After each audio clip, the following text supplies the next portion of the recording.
Dios le bendiga, estimados hermanos y amigos.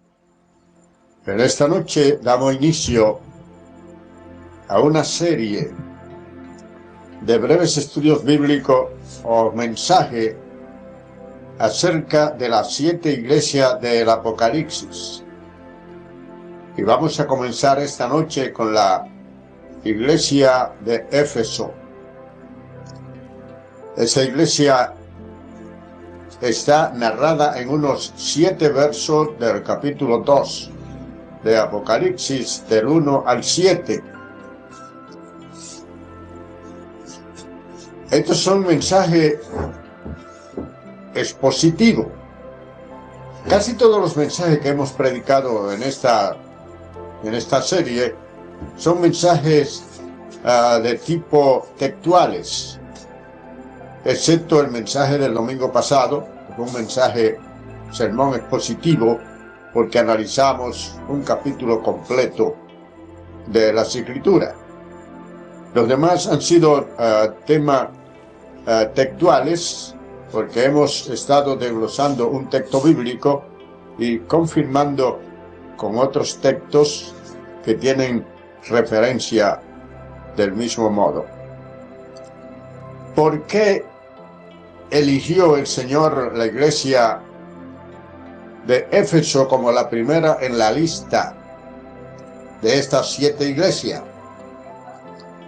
En el Evangelio según San Lucas, capítulo 12, verso 48, dice que al que mucho se le da, mucho se le demanda. La iglesia que estaba en Éfeso. En primer lugar, Éfeso era la ciudad principal de las iglesias o de las ciudades que formaban Asia proconsular o Asia Menor. Éfeso era, en primer lugar, la más importante políticamente, porque era la de mayor población, la de mayor número de habitantes. También era más importante que las demás en economía, por el gran puerto que tenía allí en sus afueras. Allí era la desembocadura del río Caistro y del Meandro. También por allí pasaban toda la flota de barcos que venían por el camino del río Éufrates, pasaban por allí. Entonces aquello allí era, podemos decir, un emporio comercial. Por lo tanto, estaba en primer término. Además de eso, tuvo también el templo de la diosa Diana, que era el centro principal religioso de la región. Y este templo se le tenía como una de las 7 maravillas del mundo antiguo. Además de eso, tuvieron un rico privilegio también, la iglesia de Éfeso, tuvo un rico privilegio de que por su seno pasaron los mejores maestros y predicadores de la época, como fue el caso de Apolos, Timoteo, Priscila, Aquila, el apóstol Juan, que vivió parte de su vida allí y era prácticamente el supervisor de aquellas obras como un pastor itinerante. Y sobre todos ellos estaba el gran apóstol Pablo, que fue el fundador de la iglesia de Éfeso y profetizó acerca de lo que pasaría después de su partida, que vamos a explicarlo en lo sucesivo. Por lo tanto, la iglesia de Éfeso, que mucho se le dio, es la primera que se toma en cuenta. Cuando nosotros buscamos en el capítulo 2, verso 1 al 7 de este libro de Apocalipsis, encontramos esta historia y comienza: escribe al ángel de la iglesia en Éfeso. Escribe. Eso muestra a nosotros que el apóstol Juan recibió aquí del Señor Jesucristo algo igual o parecido a lo que recibió Moisés, como que Dios le dictó a Moisés los 10 mandamientos en el monte Sinaí, y aquí el Señor le dice a Juan: escribe, y comienza a decirle lo que va a escribir. Es decir, que el Señor le dictó a Juan el mensaje que iba a traer a aquella iglesia. Escribe. ¿Y qué fue lo que le dijo que escribiera? Le dice, escribe, el que tiene las 7 estrellas en su diestra y los 7 candeleros de oro, dice esto. El que tiene las 7 estrellas y los 7 candeleros. ¿Qué son estas 7 estrellas y estos 7 candeleros de que nos habla aquí el apóstol? Esto es algo un poco misterioso y realmente es un misterio. Pero como yo le digo a ustedes muchas veces, a los estimados hermanos y amigos con quien comparto, que la Biblia es el mejor intérprete de la Biblia. Ella se interpreta a sí misma. ¿Por qué digo esto? ¿Qué eran estos candeleros y quién eran estas estrellas que están a la diestra del Señor? Si buscamos el capítulo 1, versos 12 al 19 del capítulo 1 de Apocalipsis, encontramos una descripción asombrosa allí de la persona del Señor en todo su esplendor, en toda su gloria. Y ya en el verso 20 de ese mismo capítulo 1 dice el Señor a Juan explicándole el misterio que ha visto de las 7 estrellas y los 7 candeleros de oro. Las 7 estrellas son los 7 ángeles de la iglesia y los 7 candeleros son las 7 iglesias. O sea, ven ustedes cómo la Biblia se explica y se interpreta a sí misma. Aquí uno, si no conoce este verso bíblico del capítulo 1, verso 20, tendría más dificultades sin saber qué significan, pero el Señor le explica a Juan y le dice que las 7 estrellas, desde el verso 20 del capítulo 1, que las 7 estrellas que él ha visto son los 7 ángeles de la iglesia y los 7 candeleros de oro son las 7 iglesias. Escribe al ángel. La palabra ángel, que viene del griego ángelos, significa mensajero,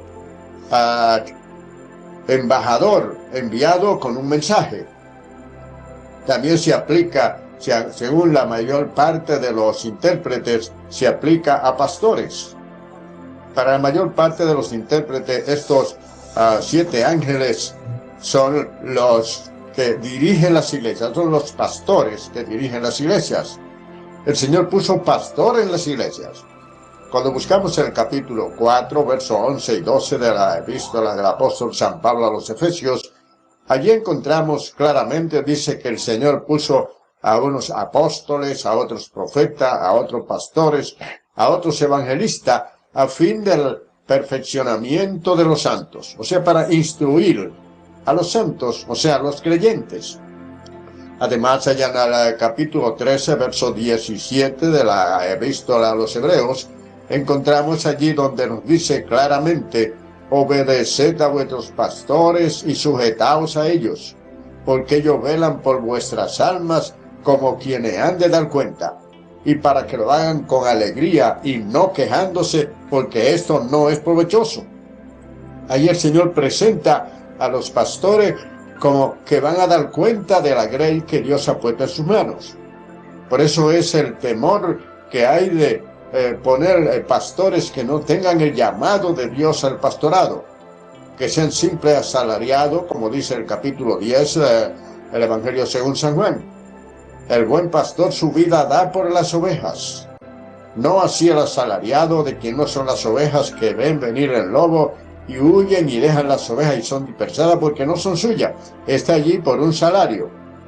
Esto es alguien que está en el pastorado, pero no ha sido llamado por Dios al pastorado. No es un ángel de la iglesia, guardián, que está velando por el fiel funcionamiento de la obra. El apóstol Pedro, en su primera carta, en el capítulo 5, dice que apacentemos la grey del Señor, del verso en adelante, pero no por ganancia deshonesta, ni tampoco como ejerciendo señorío sobre la grey, sino con ánimo pronto. Y cuando venga el príncipe de los pastores, que es Jesucristo, entonces cada uno será recompensado conforme a su obra. O sea que estas 7 estrellas que están a la diestra del Señor, la diestra es su mano derecha. están a la derecha del Señor, son los 7 ángeles, mensajeros o pastores de las iglesias. Entonces estos mensajes van todos dirigidos en primer término al pastor de la iglesia, a quien se le va a pedir cuenta, quienes tendrán que dar cuenta. De ahí que ustedes ven que muchos pastores son tan celosos con la cuestión de la doctrina y con la gente, y a veces son hasta un poco rudos y la gente no lo entiende. Y yo siempre digo que en el infierno habrán mucha gente que estaban en las iglesias y se perdieron porque los pastores no tuvieron el valor de corregirlo.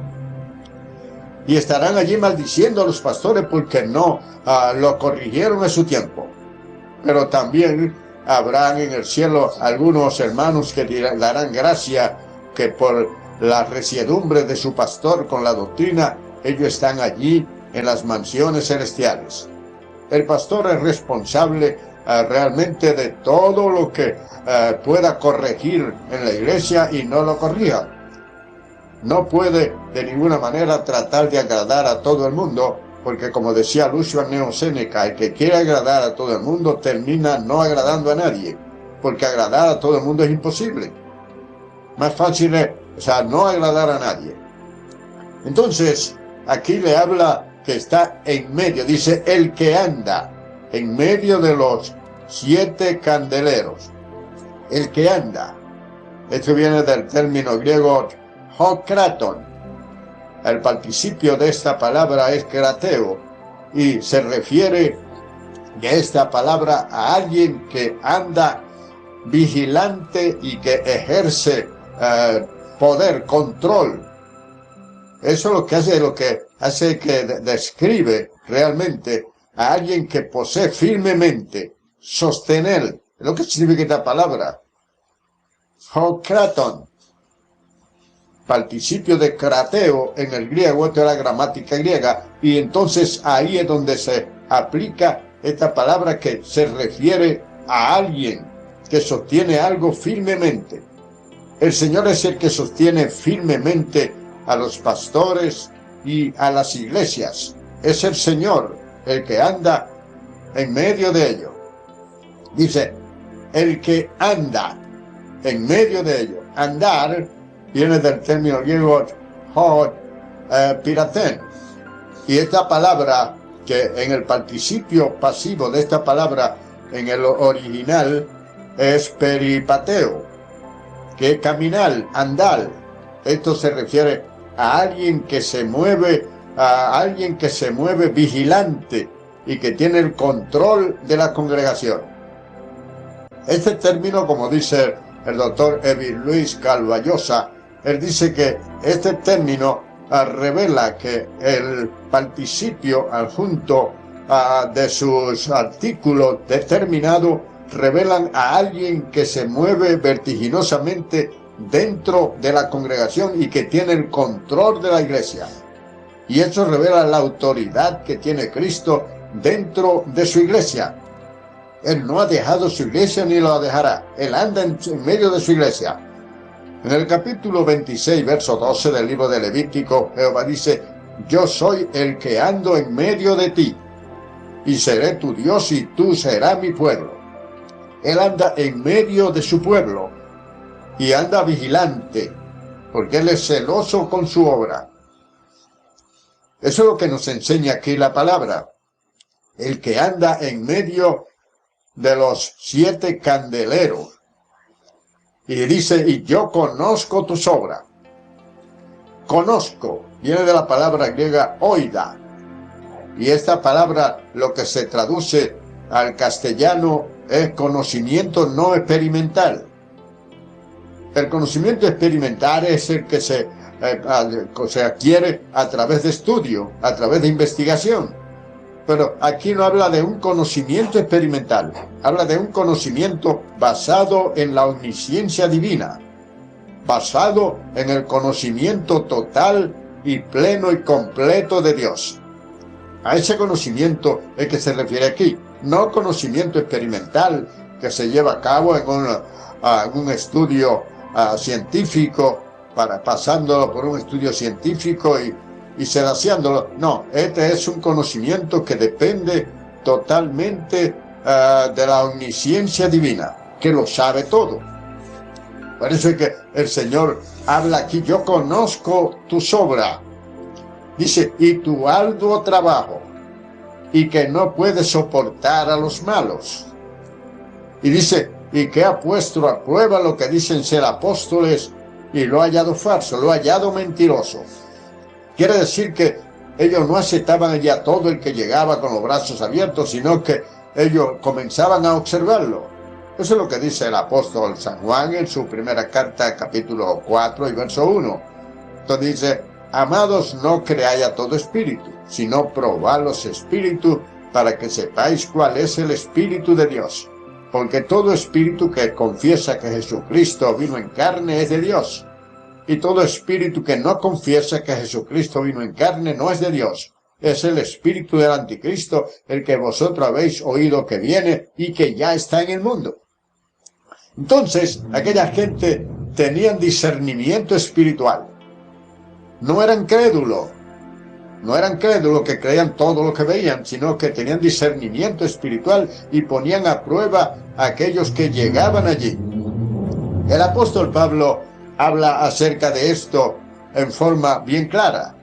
Cuando el apóstol ya se marchaba de Éfeso para no volver más, en el capítulo 20, verso 28 del libro de los Hechos, el apóstol Pablo le dice a los que están allí, a los obispos: mirad por vosotros mismos y por la obra del Señor, en el cual el Espíritu Santo os ha puesto como obispo para apacentar la iglesia del Señor, la que él compró con su propia sangre. Porque yo sé que después de mi partida vendrán lobos rapaces que no perdonarán el rebaño y harán mercadería de vosotros. Eso se cumplió literalmente, esa profecía del apóstol San Pablo. Se cumplió totalmente en esta iglesia cuando penetraban los farsantes. Pero esta iglesia pudo detectarlo a tiempo. Lo puso a prueba y halló que no eran genuinos. No eran apóstoles genuinos, sino que eran farsantes vestidos de oveja.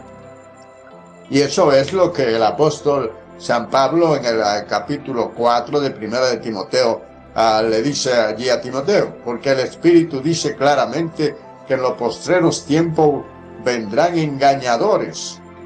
Y dice: y oirán a espíritu de engañadores y a doctrina de demonios. Dice: porque estas gente se visten como ángel de luz para engañar. Él lo dice bien claro. El Espíritu dice que en los postreros tiempos serán tiempos peligrosos, porque vendrán burladores, vendrán engañadores, que tratarán de engañar al rebaño del Señor. Dice que teniendo cauterizada la conciencia, prohibirán casarse y abstenerse de alimento que Dios creó, para que con acción de gracia participen de ellos los creyentes y los que han conocido la verdad. Eso es lo que el apóstol está profetizando, que vendría para los últimos tiempos. Y eso es lo que realmente existe en este tiempo final. Mucha apostasía. Bien, entonces aquí entendemos que hay muchas personas, hay muchos intérpretes que ven en esta iglesia, o en estas 7 iglesias, no 7 iglesias locales, sino que ven en esas 7 iglesias 7 periodos de tiempo diferentes.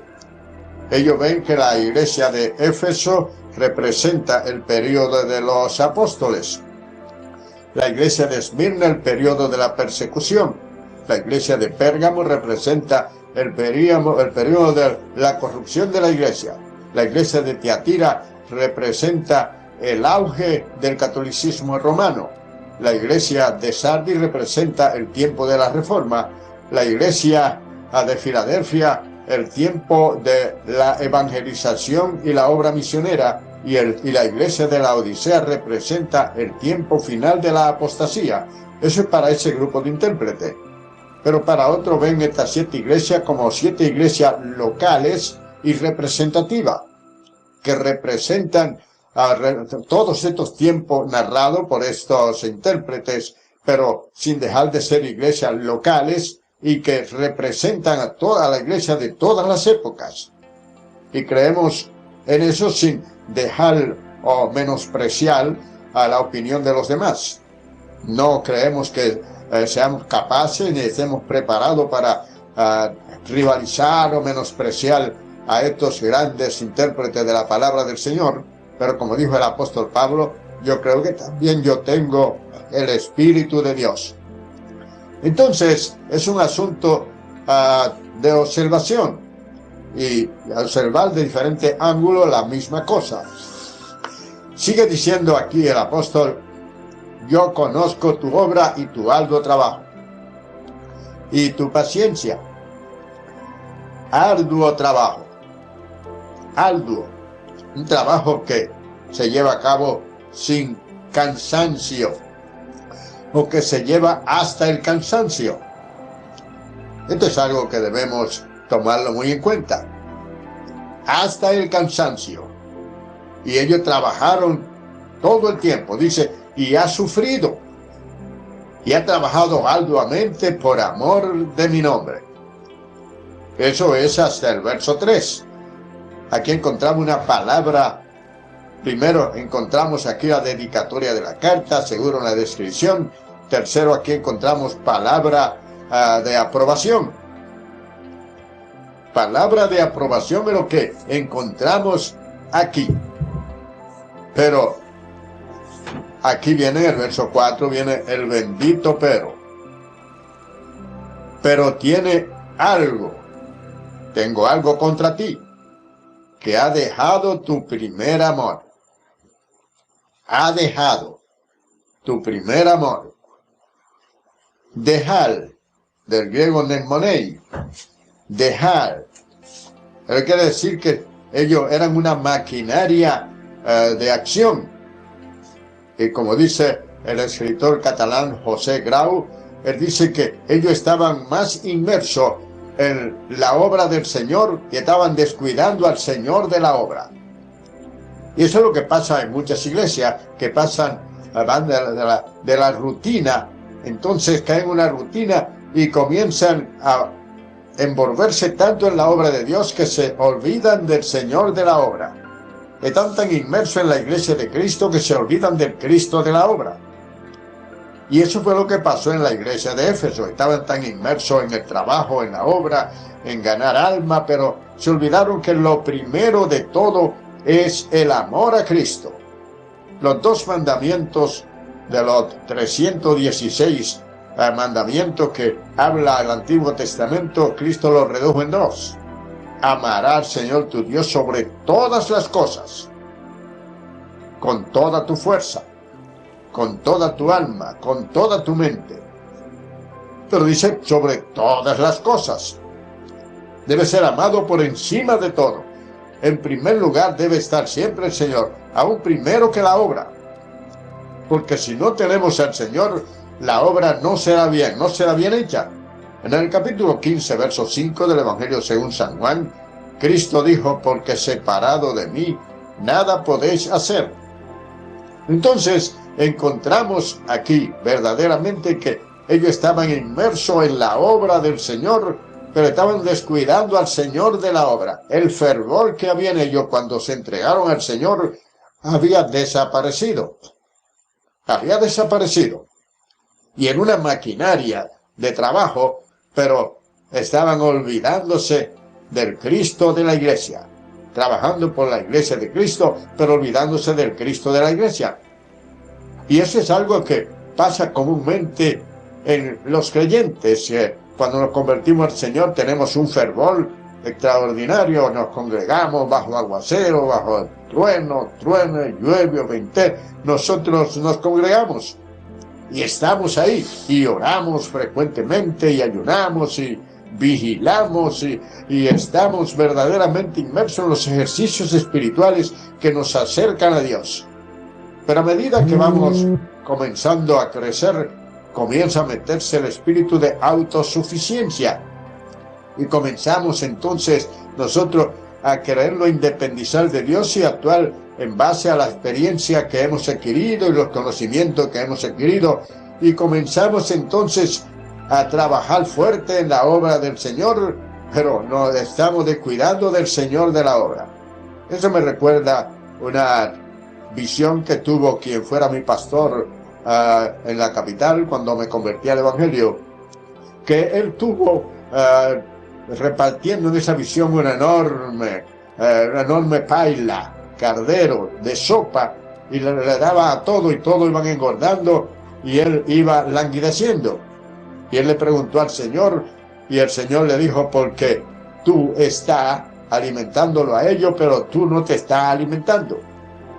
Eso quiere decir entonces que muchas veces nosotros estamos alimentando a los otros con la experiencia que tenemos, con lo que conocemos, pero dejamos de alimentarnos nosotros con la búsqueda personal del Señor y de su Santo Espíritu para mantenernos nosotros a un nivel de seguir amando al Señor sobre todas las cosas. En segundo lugar, amor al prójimo como a uno mismo. Pero lo primero es amar al Señor sobre todas las cosas. La iglesia de Éfeso estaba inmersa en la obra del Señor, pero descuidando al Señor de la obra, descuidando verdaderamente los ejercicios espirituales que lo mantenían cerca del Señor. Llegó la autosuficiencia. Podemos hacer todas estas cosas sin buscar del Señor. Yo oigo a muchas personas que en la prédica yo estoy buscando del Señor que me ilumine de qué debo hablar o que me dé el mensaje. El mensaje está en la palabra. Es ahí que está en la palabra. Escudriñad las Escrituras, dice Juan 5:39, porque en ella os parece que tenéis la vida eterna y ellas son las que dan testimonio de mí. Yo nunca oro para buscar un mensaje para yo predicar. Eso uno respeta las opiniones ajenas y hay gente que ese es su estilo y muchas veces el Señor le muestra cosas que quiere que se diga, pero todo lo que nosotros debemos decir debe estar ahí en la palabra del Señor. Como dice el apóstol Pedro, el que hable conforme a la palabra. Es conforme a lo que dice ahí que debemos nosotros sujetarnos. Y eso es lo que estamos haciendo en esta noche, sujetándonos a lo que dice este pasaje bíblico. Aquí el Señor le dice a ellos que han sufrido y han trabajado incansablemente, en forma esforzada, en forma valiente. Y dice, y que no soporta a los malos. Pero ya en el verso que sigue, el verso 6, allí dice, pero aborrece la obra de los nicolaitas, pero tiene esto, que aborrece la obra de los nicolaitas, la cual es también yo aborrezco. Los nicolaitas.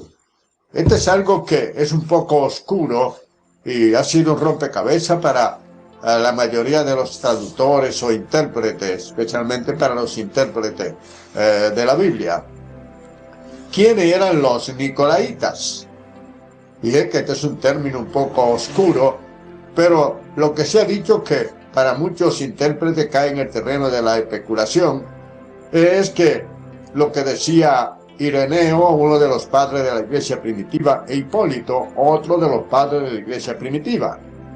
Ellos decían que el grupo fue fundado, una herejía, una secta fundada por Nicolás, del que habla la Biblia en el capítulo 6, verso 5 del libro de los Hechos, que fue uno de los 7 diáconos que se eligieron para repartir las raciones a las viudas, tanto de los griegos como de los hebreos que estaban en la iglesia, los necesitados. Tenían un lugar donde daban estas ayudas semanal a las viudas y también a los huérfanos y a las personas necesitadas. Eso era a modo de un almacén de la iglesia para repartir estas raciones a los necesitados en el momento oportuno. Pero esto que decía Ireneo, algunos lo ponen como una especulación. Pero Ireneo era uno de los padres de la iglesia primitiva, también Hipólito. El primer intérprete que se conoce de la Apocalipsis, llamado Victorino de Opacao, este se conoce como el primero que comenzó interpretando el Apocalipsis. Y él dice que este grupo de los nicolaitas, este era un grupo de gente falsos y revoltosos, y que enseñaban a la exorcizar y comer todos los sacrificados a los ídolos, y también enseñaban que el que caía en fornicación a la semana adquiría la paz. A la semana ya todo ya estaba limpio y adquiría la paz. Entonces todas estas cosas que eran contrarias a lo que dice la Biblia es lo que presentaba este Victorino de Opacou, el primer traductor o el primer intérprete del Apocalipsis. Entonces, todo esto, según algunos, cae en el terreno de alguna especulación, pero no sabemos si este era el mismo Nicolás. La palabra, el término Nicolás, viene de dos palabras griegas. Viene de la palabra griega Nico o Niki, que significa victoria o conquistador, y de la palabra Laos, que significa pueblo, que es decir, el conquistador del pueblo.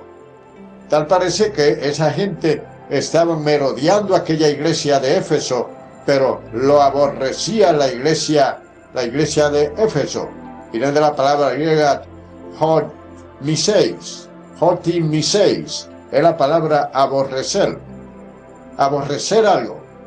La vida cristiana consiste en esos dos pilares: aborrecer el mal y buscar el bien. Eso es lo que es realmente el cristianismo: aborrecer el mal y buscar el bien.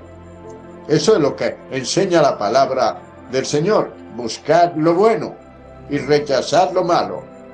Entonces, esta iglesia rechazaba a esos nicolaitas.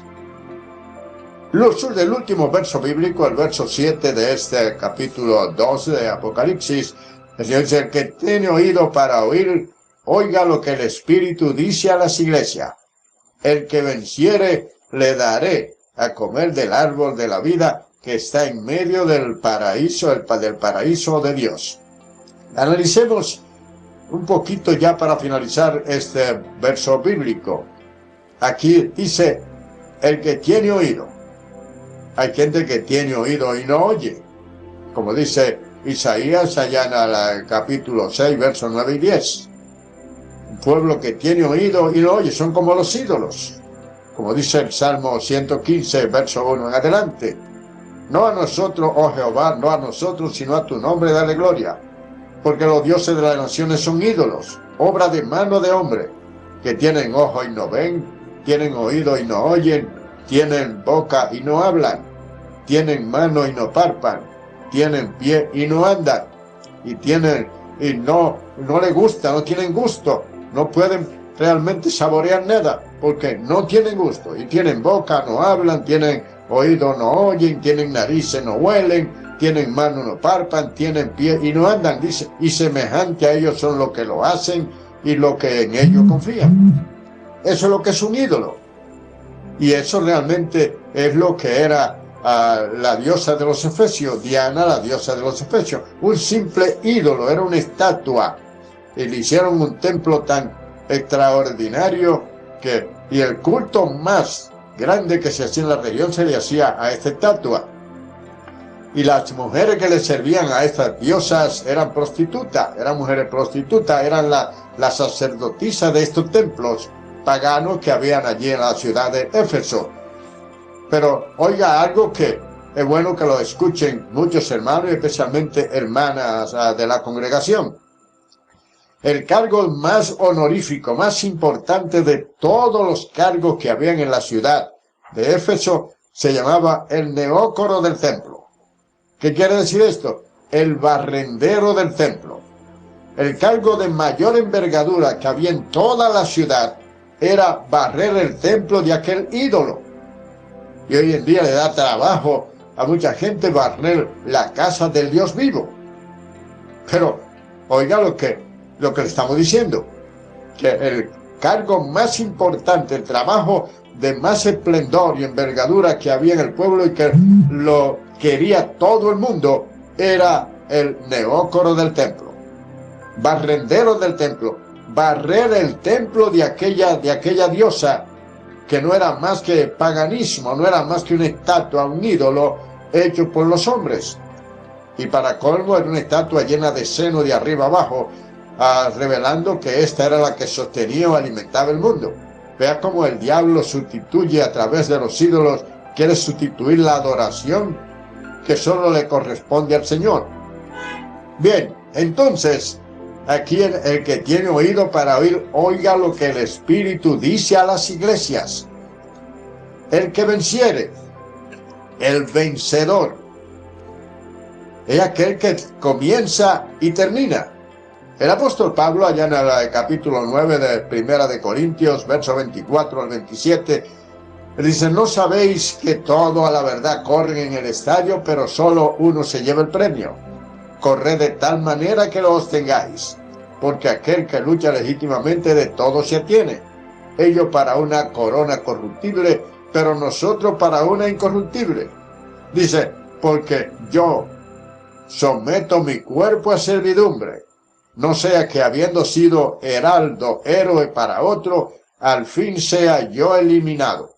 No sea que después de haber trabajado duro para otro me pierda yo, me elimine yo. Entonces él presenta la vida cristiana allí como una carrera que veía en las Olimpiadas de Grecia, carrera de campo y pista. El que llegaba primero era el único que cobraba. Corred de tal manera que lo obtengáis. Corred de tal manera que llegue a la meta deseada y pueda recibir el trofeo, pueda recibir el premio y quedar en el libro de récord. Pero dice más en este verso: le daré a comer del árbol de la vida. Hay algo que me llama aquí a la atención, y es donde que la palabra árbol, de la palabra silon, del griego, es la misma palabra que se usa para cruz. Palabra cruz en el griego es silon, se escribe X-O-L-O-N, silon. Y esto es lo que significa cruz. Y esto me hace ver que Cristo es la cruz, es el árbol en que fue colgado Cristo, y Cristo es verdaderamente el fruto de ese árbol. Si buscamos el capítulo 21 del libro de Números, encontramos allí la narración de la serpiente venenosa que mordía al pueblo cuando se rebelaron en contra de Moisés y murmuraron en contra de Dios. Dios permitió que serpiente venenosa vinieran y picaran al pueblo, mordieran al pueblo. Y estamos muriendo mucha gente. Pero luego Moisés oró a Jehová, y Jehová le dijo: levántate, hazte una serpiente de bronce y levántala en una vara, en un asta, y todo el que sea mordido por la serpiente venenosa y mira la serpiente de bronce que cuelga en el árbol, será salvo. Moisés lo hizo así. Y todo el que era mordido por la serpiente y miraba la que estaba colgando en la vara, en el asta, era salvo. Pero esta serpiente allí de metal era un tipo de Cristo. Nosotros todos hemos sido mordidos por la serpiente venenosa del pecado. Como dice el libro de Romanos, capítulo 3, verso 23, por cuanto todos pecaron, están destituidos de la gloria de Dios. O sea que todos hemos sido mordidos por la serpiente venenosa del pecado. Pero Cristo fue levantado. Evangelio según San Juan, capítulo 13, y en el verso 14, Cristo dice: porque así como Moisés levantó la serpiente en el desierto, es necesario que el Hijo del Hombre sea levantado, para que todo aquel que en él cree no se pierda, mas tenga vida eterna. Ve usted, estimado hermano y amigo, que este árbol de que habla aquí, el árbol de la vida, es Jesucristo. Él es el árbol de la vida, porque Él es el único que tiene vida. Dice el capítulo 3, verso 36 del Evangelio según San Juan, dice allí en forma bien clara y sencilla: el que tiene al Hijo de Dios tiene la vida, pero el que no tiene al Hijo de Dios no verá la vida, sino que la ira de Dios está sobre él. Eso es lo que la palabra del Señor nos enseña. En el capítulo 14, verso 6 del Evangelio según San Juan, Jesucristo dijo: yo soy el camino, la verdad y la vida, y nadie viene al Padre si no es por mí. Entonces, este árbol de la vida simboliza a Cristo, que es el que nos da vida. Y cuando habla allí que está en el paraíso, la palabra paraíso es una palabra persa. La palabra persa que significa parque, es la palabra paradeiso, del persa, del idioma persa, que significa parque, y era un parque oriental donde los reyes descansaban y se recreaban. Pero aquí en la Biblia simboliza el paraíso, un lugar delicioso en la casa de Dios, donde estarán todos aquellos que son vencedores. El que venciere, no el que he vencido por el mundo, sino el que venciere al mundo. Como dice Juan capítulo 16, verso 33, y con esto finalizamos de esta primera entrega de esta serie que vamos a estar predicando durante 7 domingos corridos, las 7 iglesias del Apocalipsis, del capítulo 2 y 3 del Apocalipsis.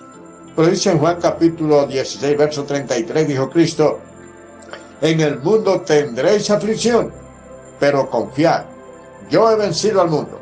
Y así como Él venció, nosotros también somos más que vencedores por medio de aquel que nos amó, Jesucristo, el Hijo del Dios viviente.